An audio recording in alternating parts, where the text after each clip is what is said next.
Coming up on Arirang News, Iran retaliates for the killing of its general last week, launching more than a dozen missiles at U.S. forces in Iraq. President Trump says all is well and no initial reports of casualties, but tensions are escalating. The world's biggest annual event for the tech industry, the Consumer Electronics Show, opens in Las Vegas. We'll take a look at some exciting new products on display there that promise to make our lives more convenient using artificial intelligence.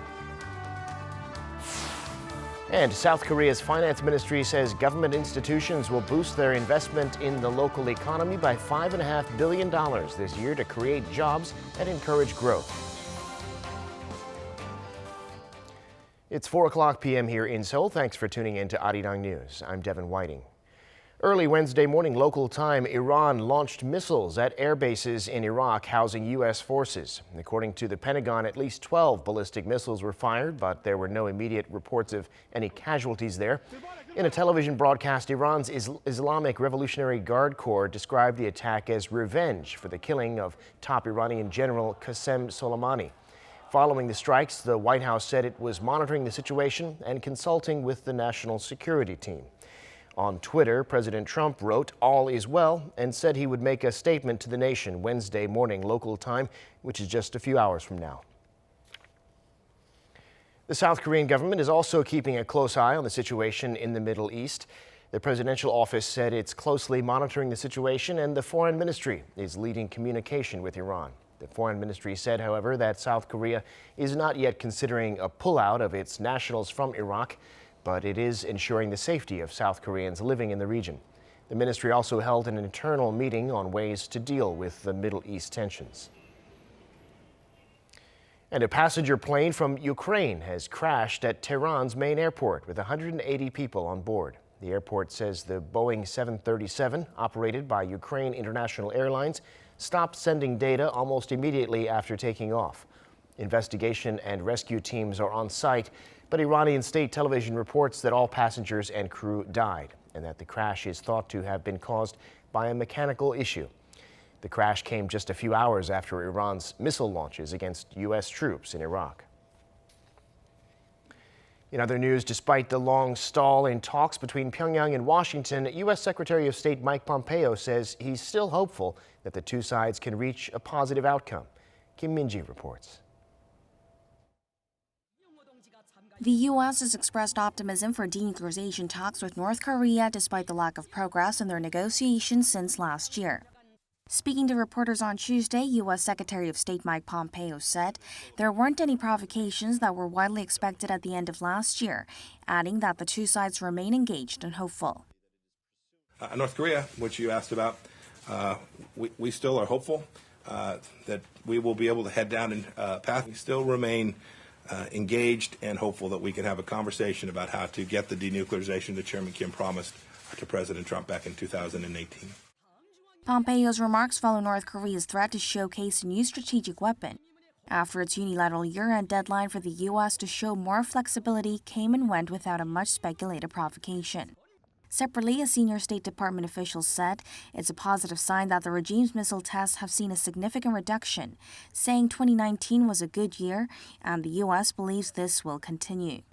In a background briefing, the official said there were no threats as some believed there would be in December, adding he thinks it's because the U.S. has taken a solid stand, demonstrated strength, and displayed an insistence that agreements must be kept. Meanwhile, the South Korean embassy in Washington says President Trump has reaffirmed his commitment to achieving the North's denuclearization. In a letter to Lee Soo-hyuk, Seoul's new ambassador to the U.S., Trump said Washington remains committed to achieve the goal of the regime's final fully verified denuclearization. Trump added Lee's appointment demonstrates the resilience of the South Korea-U.S. alliance and expressed hope for even deeper relations going forward. Kim Min-ji, Arirang News. The U.S. ambassador to South Korea is hopeful that Seoul will send troops to help patrol the strategically vital Strait of Hormuz amid the sharp uptick in Middle East tensions. Lee Seung-jae reports. In an interview with local broadcaster KBS on Tuesday, the U.S. ambassador to South Korea, Harry Harris, said the Trump administration would welcome Seoul sending South Korean troops and military hardware to the Strait of Hormuz, amid heightened tensions in the Middle East following Washington's killing late last week of Iran's top general. While expressing those hopes, Harris noted how South Korea gets so much of its energy from the Middle East. He also stressed that any number of troops deployed to the region would be helpful.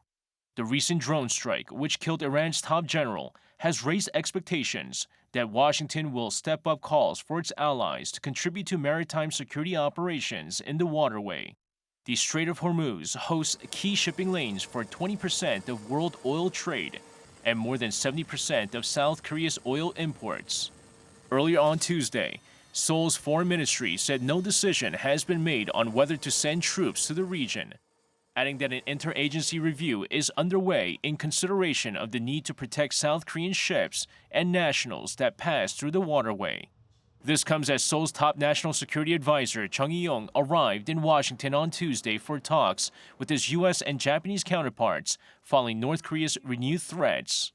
Asked by reporters if Seoul and Washington plan to discuss the possibility of deploying South Korean troops to the Strait of Hormuz, Chung said the allies will share views on various different issues, not just North Korea.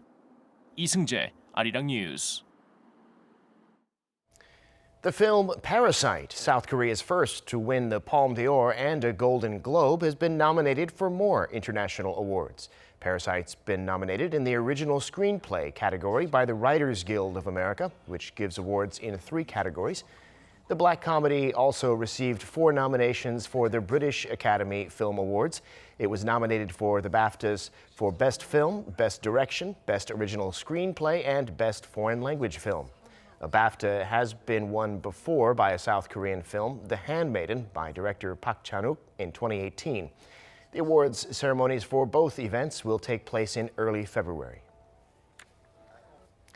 The world's #1 woman golfer, Ko Jin-young, has been named the 2019 Player of the Year by the Golf Writers Association of America. The 24-year-old Korean was honored with the title in just her 2nd season on the LPGA Tour after winning 4 times, including 2 majors, and sweeping every major LPGA award. She holds the 2nd lowest average in LPGA history and made headlines by playing 114 holes without a bogey, breaking Tiger Woods' record by 4 holes. In the men's division, U.S. golfer Brooks Koepka won Player of the Year, while Scott McCarron was named Senior Player of the Year. The 3 winners will receive their awards at the association's annual dinner in April on the eve of the opening round of the Masters. The wildfires in Australia have been killing untold numbers of animals. Reports say that includes thousands of koalas and kangaroos. Australians are doing their best to save them, though, and other countries are pitching in too. Choi Jung-yoon has this report.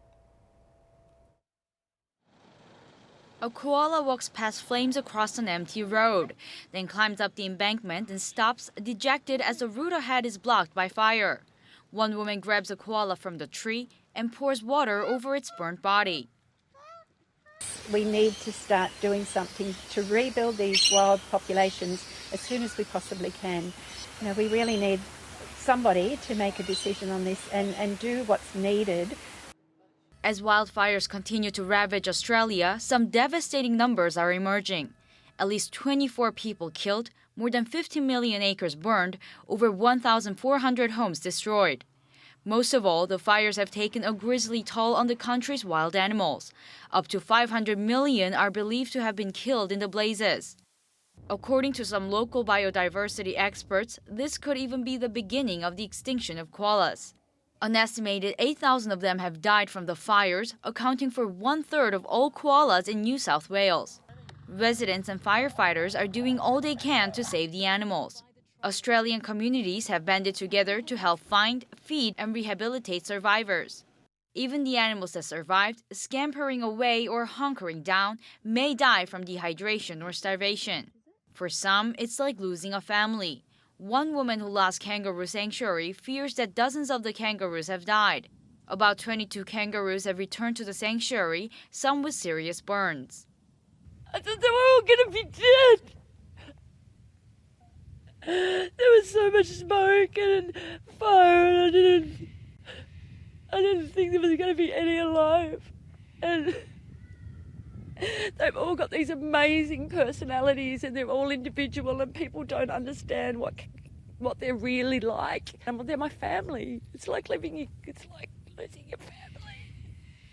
International aid is arriving in the form of comforting blankets, protective pouches for joys, and mittens for koalas with burned paws. To those saving animals from the fires, experts say it is important to follow precautions to stay safe from the fires. Ko Jin-young, Arirang News.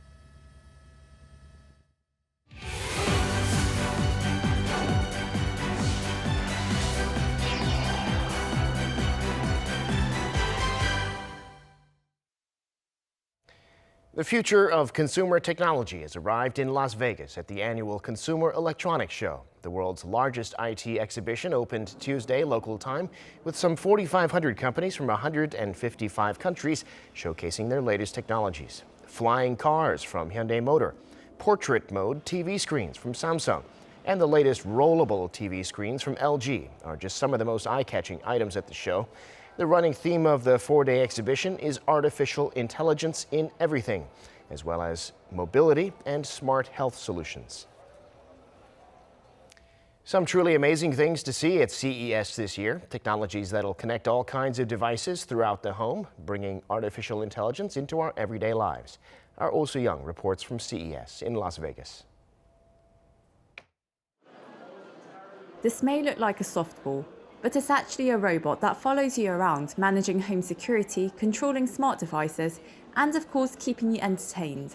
Samsung's companion robot Bolly is one of the most eye-catching items at the annual Consumer Electronics Show, which opened Tuesday in Las Vegas. This small robot comes with artificial intelligence features, a built-in camera and a mobile interface, and one day it could possibly help you with everything and anything around the house. Bolly could order your robot vacuum to clean up the mess in the kitchen, help you check on your pets while at work, and alert emergency services if you've fallen down. The robot is a key example of how daily life will become smarter, faster, and even more connected, backed by artificial intelligence and 5G. Other robotic helpers under the spotlight at CES include machines that take your order and cook your meal, and robots that wash the dishes with sleek movements once you're done. The big change we're going to see in 2020 is proactive assistance. So today, you speak to your smart speaker and say, turn on the lights or play some music for me. But in the next couple of months even, you're going to see proactive devices that say, hey, I see you forgot to turn on your alarm. Hey, I noticed that you pulled into the house and you haven't turned the lights on. Little things like that are going to make assistance a lot more useful for us, and that's going to happen really quickly. Smart homes are set to become the hub of connectivity between all consumer gadgets. Take, for instance, an AI-powered fridge that identifies the food inside it and recommends recipes before it preheats the oven for you. Samsung and LG state-of-the-art TVs also come with AI processor chips, enhancing audio and video quality to match your surroundings. They also connect with lifestyle solutions like digital healthcare, fitness, and entertainment. This vision of daily life in the future has been dubbed as the intelligence of things. The intelligence of things bears testimony to the fact that artificial intelligence is really permeating every facet of our commerce and our culture. Now commerce is interesting because this is how we grow our economies and create business opportunities. Culture is even more interesting because we're talking about shifts in human behavior. So that'll be interesting to watch over the next 10 years, how our culture changes as a result of AI playing a larger and larger role in day-to-day life for us humans. The four-day convention will allow a sneak peek into this future, where technology and connectivity will no longer be confined to a smartphone or a device, but exist all around us. Ko Jin-young, Arirang News, Las Vegas. Also at CES, Samsung has revealed what are being called artificial humans, with what the company says is the ability to show emotions and intelligence. After weeks of anticipation on social media, Samsung's Star Labs subsidiary on Tuesday revealed its so-called Neon project. It's a lineup of computer-generated avatars called Natasha, Frank, and Hannah, who look and behave like real people and respond to their owners in a matter of milliseconds. Powered by an AI system called Core R3, they're expected to be launched for corporate use, becoming teachers, flight attendants, chefs, and even doctors. Samsung insists that Neon is not just a smart assistant like Bixby or Alexa, but a 100% visually real friend for human beings. Samsung Electronics struggled last year in its memory chip business, but there could be signs of a turnaround. Figures released today show that the decline in Samsung's operating profits for the fourth quarter was smaller than expected. Kim Hae-sung reports. Samsung Electronics' quarterly earnings dropped by a third on-year in the fourth quarter of last year. The world's top chip maker reported a 34% fall in operating income to $6.1 billion in the October to December period. Sales edged down 0.5% on-year to $50 billion. But on quarter, Samsung's operating profits dipped 9% and its sales by 5%. Samsung Electronics has struggled since late 2018 as the weak global economy hit spending by data centers and oversupply squeezed chip prices. Though Samsung's sales and profits continued to fall in the fourth quarter, operating profits beat market estimates of $5.6 billion, a sign that chip demand may have started to recover. While DRAM prices remain a third off their 2018 peak, NAND flash prices steadily increased throughout 2019. Samsung also launched its Galaxy Fold in September, which likely gave a boost to its mobile business in the fourth quarter. The firm didn't provide net income or a breakdown of divisional performance. Those will come later this month when Samsung releases its final results. For the whole of 2019, Samsung's operating profits slumped 53% on year to below $24 billion. That's the lowest since 2015 and Samsung's steepest annual profit percentage drop in a decade. Kim Hae-sung, Arirang News. The Korean government will invest more money through public institutions this year in order to support jobs and keep the economy growing. At a meeting with relevant ministries on Wednesday, Finance Minister Hong Nam-ki said the institutions will invest nearly $51 billion this year, mostly on social overhead capital and the energy sector. That's an increase of some $5.5 billion from last year. Also, the government will shorten the screening period for new investment by public institutions to a maximum of 7 months from the current minimum of 10. Regarding the recent tensions between the U.S. and Iran, the minister said the government will monitor possible risks, including uncertainties in financial markets, exports, and oil prices. Time now for an in-depth look at the market action this afternoon, and for that I'm joined on the line by Dr. Kim Young-han, professor in the Department of Economics at Sungkyunkwan University. Professor Kim, thank you for coming on today. I'm happy to be with you. So Iran has launched at least a dozen missiles at U.S. forces in bases in Iraq. Tensions right now appear to be extremely high. How is this new risk in the Middle East affecting or going to affect the global economy?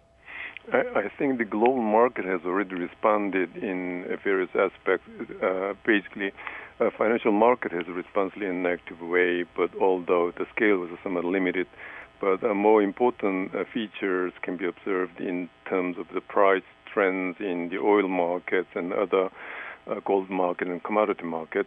Yes, we can say in general the economic uncertainties has been increased with the increasing price volatilities and uncertainties, especially in commodity market.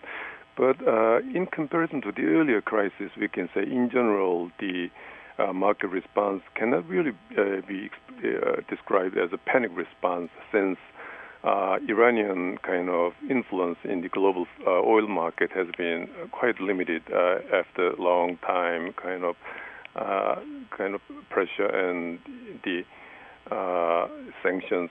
In addition, there has been relatively a kind of oversupply in the global oil market. In general, I would say yes, even with the increased uncertainties, the short-term response in general financial market and general global economy would not be that panic. Rising because of the Iran situation, and there are concerns that could hinder Korea's economic recovery. To what extent do you think that might happen? Yes, definitely, you're right to say we cannot expect any positive kind of impact, definitely negative impact. And as you mentioned, the oil price has been already increasing. But still, as we discussed, the scale of the increase of the oil price is relatively lower in comparison to the earlier shock, even in case of the Iranian attack on Saudi Arabian oil field in last year, the kind of jump of the oil price was much kind of higher than this time. So yes, even facing with those increasing uncertainties, I think we should not exaggerate the possible negative impact. And while, say, in general, global uncertainty might be increased, say, yes, Korean economy should be prepared for possible additional kind of uncertainty when this tension is aggravated with the expanded multilateral conflict with the other participating, other big powers participating in the tension. So unless those kind of aggravated situation really happens, I would say kind of Korean economy can respond with a pre-planned kind of scenario instead of taking a new emergency kind of plan for this time. Well, shifting gears, we see the South Korean government's debt for the first time at more than 700 trillion won. That's about $600 billion. The deficit's at its highest since 2011. Where's all this debt coming from? And do you think it's anything to worry about? Yes, I know that there is increasing concern about the increasing public debt, but when you look at the numbers in detail, still the share of the public debt with respect to total GDP remains at 56.9, and when it simply kind of focus on government debt, the share remains at 40.1%, which is fourth lowest kind of percentage of debt burden among 33 OECD countries. So just look at the number. Say, looking from the number, we need not to be that much worried. But still, I think you are right in terms of there is still some kind of shaky feels in the rapid increase of the public expenditure, especially somewhat unorganized and somewhat wasteful expenditure, especially in welfare expenditure, say, especially in terms of simply giving out money transfer to a certain age group, certain generation, regardless of their income level. Those kind of simple expenditure of the money in the unwise way might distort kind of social incentive systems. So we can say, although number itself is not that variable kind of level, still we need to make more efforts to make those public expenditure more organized and efficiency in terms of providing correct and efficient social incentive systems. Got it. Well, in other news, we see Samsung Electronics. It had its weakest operating profit in 4 years due to last year's downturn in the semiconductor market. But in the fourth quarter, the outlook turned rather positive. Is this going to be a good year for Samsung and other chip makers? Well, in general, we might say the general demand for semiconductor products will be increasing much at a higher level than last year, since the kind of worldwide widespread application of the 5G equipment and kind of almost artificial intelligence became a kind of must part of every industry. So considering those kind of rapid increase and expansion on the demands for those so-called fourth industrial revolution related kind of investment, we can say definitely there would be sharp increase in the demand for semiconductor, and that would be a real good environment for Samsung's business environment. All right, Dr. Kim, we'll have to leave it there for today. Thanks so much for coming on and sharing your insights. We appreciate it. Thank you.